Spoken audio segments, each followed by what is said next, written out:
Wakristo wenzangu, tumsifu Yesu Kristo tena.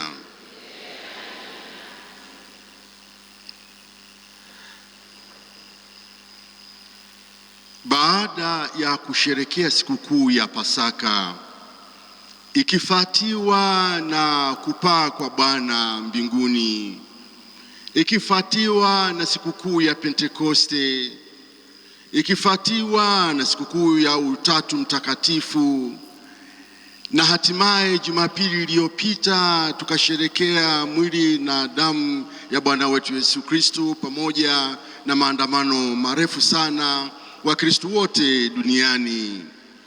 Na Ijumaa hii ya juzi tumesherekea moyo mtakatifu wa Yesu. Vyote hivi vinaashiria nini? Vinaashiria tu nafasi ya Mungu katika maisha ya mwanadamu na jinsi Mungu alivyotupenda na anavyoendelea kutupenda. Sasa baada ya sikukuu zote hizi tunaingia katika kipindi cha mwaka wa kanisa, kipindi cha kawaida, na mavazi ya misa yanabadilika kutoka meupe yanakuwa ya kijani, maisha ya kawaida kabisa ya sisi wanadamu. Na katika maisha haya ya sisi wanadamu ya kawaida, leo hii tunaalikwa kwa namna ya pekee kwamba haya yote ambayo yaliyotokea makuu ya Mungu, sasa ongezeni imani juu ya Mungu na mioyo yenu iweze kuipokea imani hii na mbadilike katika maisha yenu. Ni hivyo tu. Na ndio tunasikia kutoka kitabu cha Kutoka, Zaburi ya leo hii ambayo inakusanya mawazo yote ya maandiko ya leo: tu watu wake na kondoo malisho yake. Yeye ndio anatupatia malisho na sisi ni mali yake. Na Mtakatifu Paulo akiwaandikia Warumi anawaambia Kristo amekufa bado tukiwa wadhambi, na tunaendelea kuwa wadhambi, lakini Kristo anaendelea kutubariki na kutupenda. Na mnamsikia Mtakatifu Mathayo, Yesu anatuona sisi kama kondoo ambao hawana mchungaji, anatuhurumia na kwa mara ya kwanza anachagua hao mitume 12. Mniruhusu niwashirikishe mawazo mawili mafupi sana asubuhi hii. Moja kutoka kwenye somo la kwanza, la pili kutoka kwenye somo la Injili. Wazo la kwanza, lakini mawazo yote haya yanalenga katika kuimarisha imani. Wayahudi wote tunafahamu wametoka Misri, wamepita bahari ya Shamu na Musa alipiga maji yakatawanyika wakaondoka. Sasa wanaingia jangwani huku wanafika mlima Sinai. Musa akapanda juu ya mlima kwenda kuchukua amri ngapi? 10 za Mungu, ambazo baadaye tutakuja kuzifahamu kwamba hizi amri 10 za Mungu kwa kweli ni amri 2 tu, na hasa ni moja tu, yani kumpenda Mungu na kumpenda mwanadamu. Basi na Mtakatifu Luka anasema amri ni moja tu, amri ya mapendo. Wamepewa amri hizi na Mungu akaweka agano nao, akaambia kwa mara ya kwanza, nyinyi Wayahudi ninawafanya kuwa taifa, pamoja kwamba ni wachache. Nyinyi mkifuata maadili yangu mtakuwa watakatifu. Nitawatakatifuza katika kuendana na yale ambayo nitakayoamuru katika maisha yenu. Jangwani huko, ndugu zangu, picha ya jangwa ni mapito ya maisha ya kawaida. Wayahudi wakaendelea kuelekea nchi ya ahadi, lakini wakawa wanafanya nini? Wanalalamika tu. Lakini Mungu hakuwaacha. Walikuwa hawana chakula, akawapatia mana. Walikuwa hawana maji, kawapatia maji. Walikuwa wakiumwa na nge jangwani, anawaponya. Wakiumwa na nyoka, anawaponya. Na anazidi kuambia, nyinyi watu wangu mnisikilize kwa makini.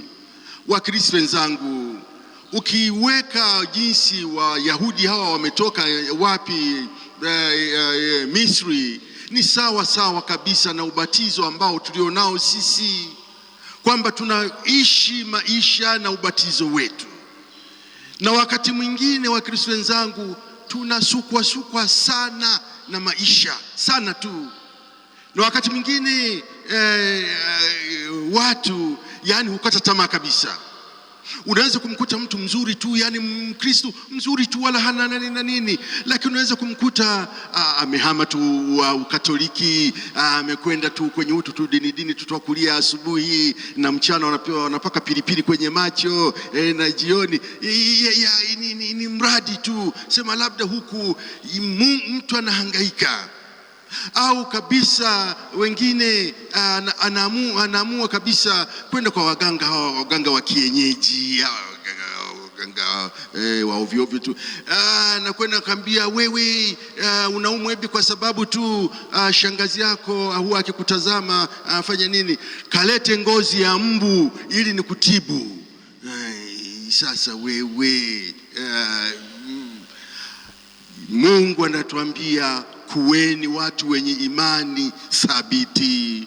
Jua liwake, mvua inyeshe, usiku mchana, tumaini letu ni Mungu huyu anayeongoza maisha yetu. Wazo langu la pili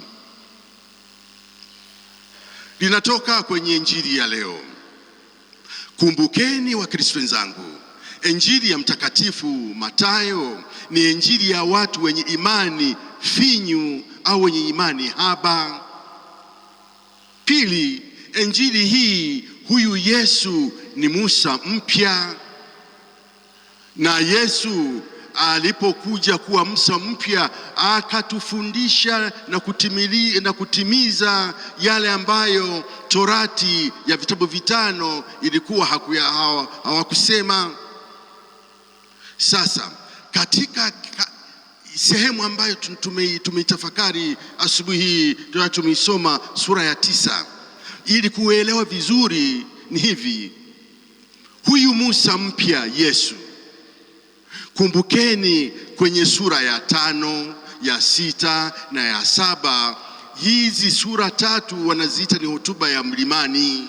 Inaanza na sura ya 5 ikisema, heri walio maskini wa moyo, maana ufalme wa mbingu ni wao. Heri wenye kiu ya haki, maana watafarijika. Ndivyo inavyoanza. Halafu akiendelea anasema, mliambiwa na baba zenu hivi, umpende jirani yako na umchukie adui yako. Mimi nawaambieni, mpendeni na maadui zenu, na hivi na hivi. Ukitoka kwenye hizo sura 3, ya 5 na ya 6 na ya 7, ukiingia sura ya 8 unakutana na miujiza ya Kristo mbele za watu. Sasa baada ya kutoa hii hotuba mlimani, baada ya kufanya miujiza, sasa anawachagua mitume, ambia nyinyi nendeni nanyi mkafanye hivi, mkafanye niliyoyafanya mimi, kwa kunitegemea mimi Bwana wetu Yesu Kristo.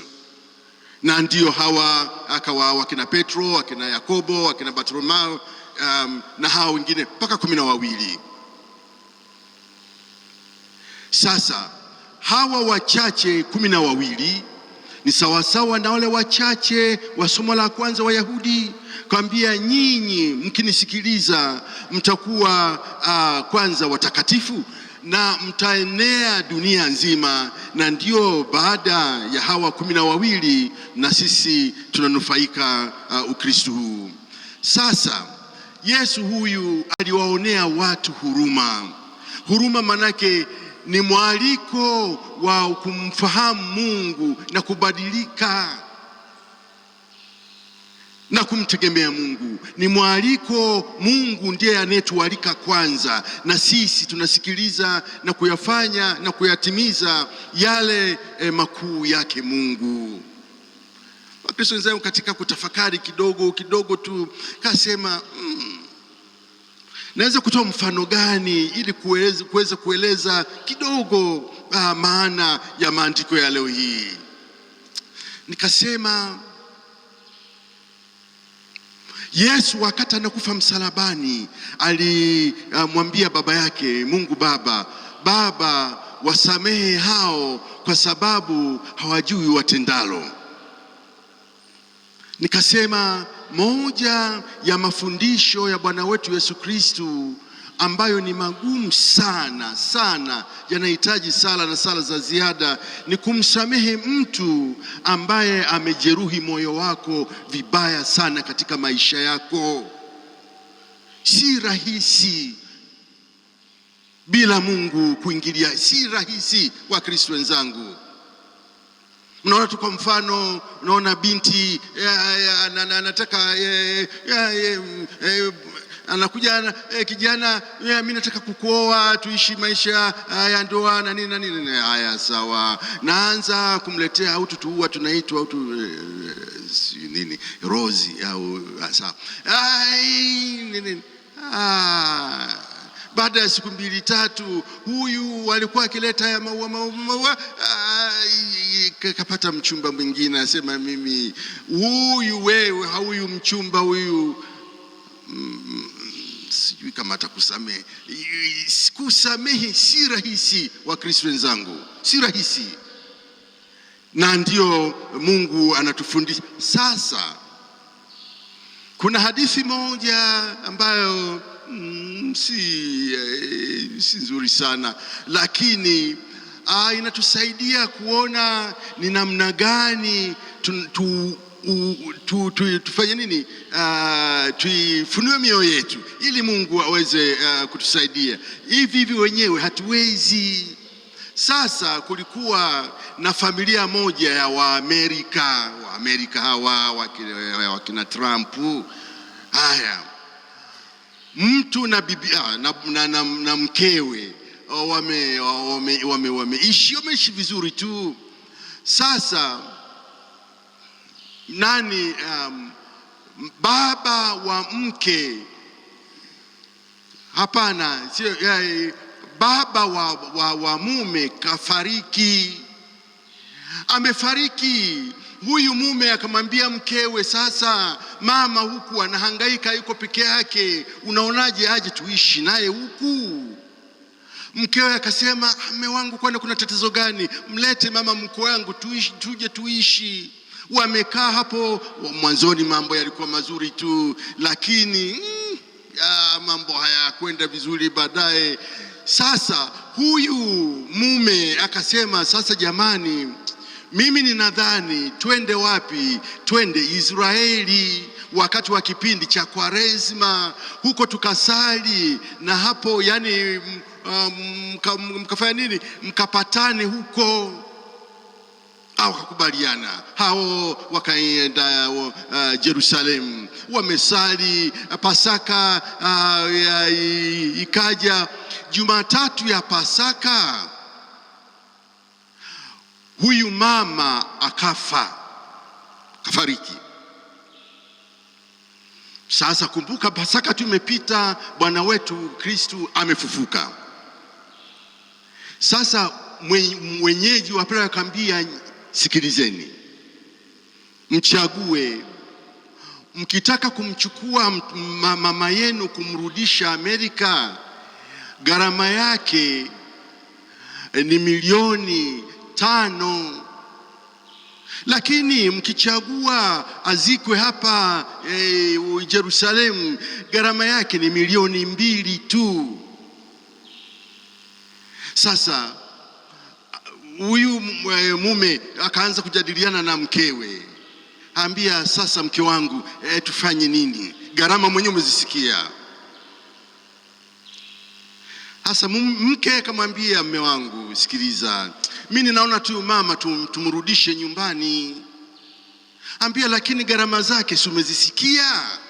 Asema ndio, $5,000,000. Acha tu, pamoja kwamba ni nyingi, asizikwe hapa. Kumbuka wameshapatana, yamekwisha. Kumbe huyu mama bado ana kinyongo moyoni. Sasa akasema, hapana, tumrudishe tu tukamzike nyumbani. Hasa baadaye mume wake akamwambia, hebu niambie sababu yako ya kweli, niambie tu sababu yako ya kweli. Akasema, mume wangu, unajua huku Israeli watu huwa baada ya wakifa wanafufuka. So umeona Yesu sikafufuka huyu. Sasa huyu mama tukimzika hapa, kuna siku atafufuka atufate. Na mambo yani yatakuwa magumu zaidi. Bora tuende naye huko asikofufuka. Akifa tumemzika, haonekani tena.